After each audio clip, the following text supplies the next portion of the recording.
ការប្រកួតក្របខ័ណ្ឌកំពូលនៃបាល់ទាត់អង់គ្លេសគឺ English Premier League រដូវកាល2025-2026 បានឈានមកដល់សប្តាហ៍ទី10 កាលពីរាត្រីថ្ងៃសៅរ៍មាន5គូបានធ្វើការប្រកួតរួចរាល់នៅរាត្រីថ្ងៃអាទិត្យមាន4គូបានធ្វើការប្រកួតរួចរាល់ដោយឡែកនៅសល់តែយប់ថ្ងៃច័ន្ទឈានចូលថ្ងៃអង្គារនេះទេដែលនឹងនៅសល់មួយគូទៀតរវាងឆ្មាខ្មៅ Sunderland ជាមួយនឹងក្រុមស្គរគ្រាប់ Everton ចាប់ពីម៉ោង3រំលងអធ្រាត្រតទៅយើងមើលឃើញថាលទ្ធផលបណ្ដោះអាសន្នដែលការប្រកួតរវាង9គូនៅក្នុងរាត្រីថ្ងៃសៅរ៍និងថ្ងៃអាទិត្យរួមមានក្រុម Brighton and Hove Albion បានយកឈ្នះទៅលើក្រុម Leeds United ដែលជាក្រុមទៅ promotion ថ្មីនៅក្នុងលទ្ធផល3-0 Burnley ក៏បាន promote នៅក្នុងរដូវកាលនេះមកវិញផងដែរក៏ប៉ុន្តែរងបរាជ័យនៅសប្តាហ៍ទី10នេះគឺចាញ់ក្រោមស្នាដៃរបស់ក្រុមកាំភ្លើងធំ Arsenal ដែលកំពុងឈរនៅលើកំពូលតារាងបណ្ដោះអាសន្នCrystal Palace បានបន្តយកឈ្នះទៅលើ Brentford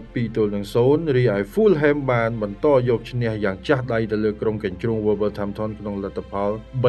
3-0 ក្រុមដែលចាប់អារម្មណ៍ជាងគេបំផុតនោះគឺ Nottingham Forest បានបើកទ្វារផ្ទះរបស់ខ្លួនស្វាគមន៍ក្រុមបិសាចក្រហម Manchester United ក្រុមទាំងពីរនេះបានបញ្ចប់ទៅដោយលទ្ធផលស្មើគ្នាចែកគ្នាម្នាក់មួយពិន្ទុគឺ2-2បាទ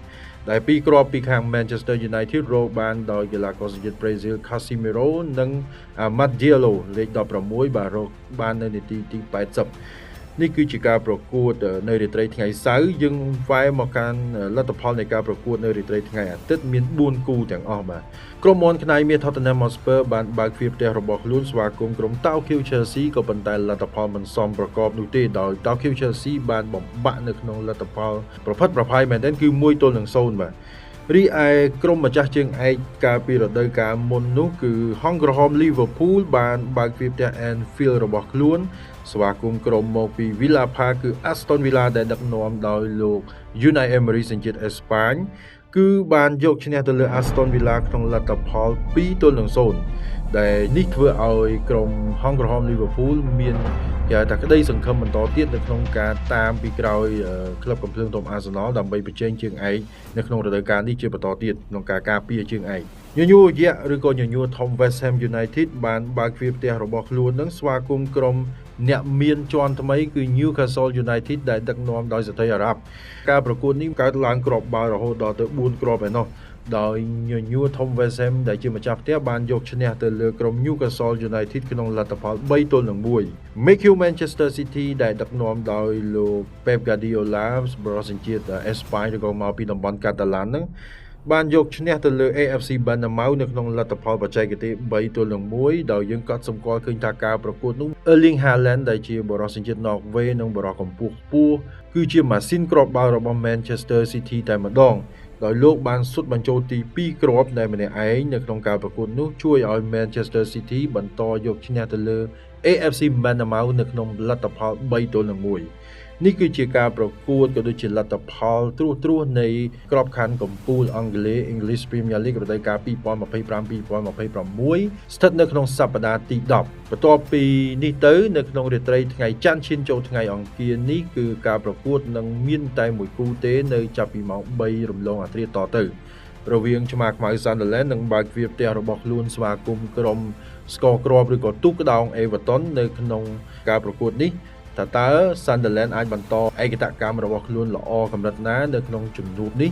ក្នុងករណីប្រសិនបើឆ្មាខ្មៅ Sunderland អាចបន្តយកឈ្នះទៅលើ Everton បាននោះបច្ចុប្បន្នពិន្ទុគេមាន17ក្នុងករណីបើសិនជាគេអាចឈ្នះ Everton បានគេនឹងរំកិលទៅចំណាត់ថ្នាក់លេខ2លើ Manchester City វិញគឺមាន20ពិន្ទុក៏ប៉ុន្តែការប្រកួតលទ្ធផលយ៉ាងណាយើងមិនទាន់ដឹងមុនយើងមិនអាចសន្និដ្ឋានបានមុនទេបានន័យថារងចាំមើលបន្តទៀតមើលថាតើក្រុមដែលទើបតែ promote ឡើងនៅក្នុងរដូវកាលថ្មីនេះគាត់មានអ្វីដែលជាភាពញាក់ផ្អើលទៅដល់ទស្សនិកជនក៏ដូចជាអ្នកគាំទ្ររបស់ខ្លួនយើងមើលមកលើចំណាត់ថ្នាក់រួមតែម្ដងនៅក្នុងសប្តាហ៍ទី10នេះឆ្លងកាត់10ប្រកួតយើងមើលឃើញថាពិន្ទុប្រដេញគ្នាគឺដាច់តែ Arsenal ទេគឺគាត់ឈរលើកំពូលតារាងក្នុងការប្រកួត10ប្រកួតហ្នឹងគាត់មាន25ពិន្ទុហើយ គាត់មាន25បន្ទុកហើយរីឯក្រុម MQ Manchester City តាមពីក្រោយ6បន្ទុកឯណោះគឺមានត្រឹមតែ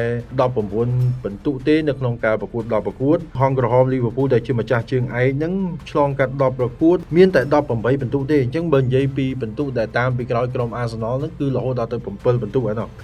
រីឯក្រុម AFC Bournemouth ធ្លាក់មកលើចំណាត់ថ្នាក់ទី4វិញហើយគឺបន្ទាប់ពីចាញ់ Manchester City កាលពីរាត្រីម្សិលមិញឆ្លងកាត់10ប្រកួតគឺគាត់មាន18បន្ទុកស្មើគ្នាថេងយឹមតែម្ដងជាមួយនឹងក្រុមហង្សក្រហម Liverpool ក៏ប៉ុន្តែចាញ់គ្រាប់បាល់មួយគ្រាប់ផលសងគ្រាប់បាល់របស់ Liverpool គឺមាន4គ្រាប់រីឯ AFC Bournemouth មានតែ3គ្រាប់ទេដូច្នេះក្រុមទាំង4នេះបើសិនជារក្សានៅកំណត់ត្រារបស់ខ្លួនត្រឹមប៉ុណ្ណឹងបានន័យថានឹងមានលទ្ធភាពខ្ពស់នៅក្នុងការឈ្មោះទៅកាន់ក្របខ័ណ្ឌកំពូលរបស់អឺរ៉ុបគឺនៅរដូវកាលក្រោយគឺ UEFA Champions League ដោយឡែកចំពោះ3ក្រុមដែលស្ថិតនៅតំបន់បាតារាងដែលត្រូវកាត់ចេញទៅលេងនៅក្របខ័ណ្ឌ League Championship នៅក្នុងរដូវកាលក្រោយគឺពិតជាហានិភ័យមែនទែនសម្រាប់ក្រុមទាំង3នោះក្នុងករណីបើសិនជាមិនមានលទ្ធផលណាមួយអាចកែប្រែមានភាពវិជ្ជមានមកវិញទេដូចជាចំណាត់ថ្នាក់ទី18គឺនាំមុខដោយញញួរធំ West Ham United បន្ទាប់ពីការយកឈ្នះម្សិលមិញហ្នឹងគឺថាឃើញរំកិលចំណាត់ថ្នាក់បានមួយក្រឹតដែរគឺបន្ទាប់ពីការយកឈ្នះទៅលើ Newcastle United នៅក្នុងលទ្ធផល3-1បច្ចុប្បន្នគឺឆ្លងកាត់10ប្រកួតគឺគាត់មាន7បន្ទុករីឯចំណាត់ថ្នាក់ទី19ហ្នឹងគឺមិនទៅណាឆ្ងាយទេគឺ Nottingham Forest បន្ទាប់ពីស្មើជាមួយនឹង Manchester United ក្នុងលទ្ធផល2-2ធ្វើឲ្យក្រុមនេះមានចំណាត់ថ្នាក់មិនទៅណាឆ្ងាយដូចគ្នានៅក្នុងតំបន់បាតារាងដែលត្រូវគេកាត់ចោលហ្នឹងគឺលេខ19ដោយឆ្លងកាត់10ប្រកួតគឺមានតែ6បន្ទុកទេ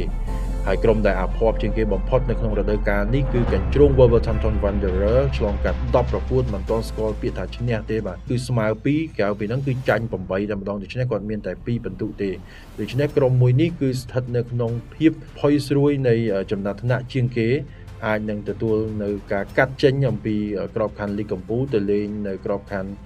លំដាប់ទី2 League Championship នៅក្នុងរដូវកាលក្រោយក៏ថាបានដូច្នេះសូមរងចាំតាមដានទស្សនាការប្រកួតនៅរាត្រីនេះរវាងឆ្មាខ្មៅ Sunderland និងបើកទ្វារផ្ទះរបស់ខ្លួនទទួលស្វាគមន៍ក្រុម Everton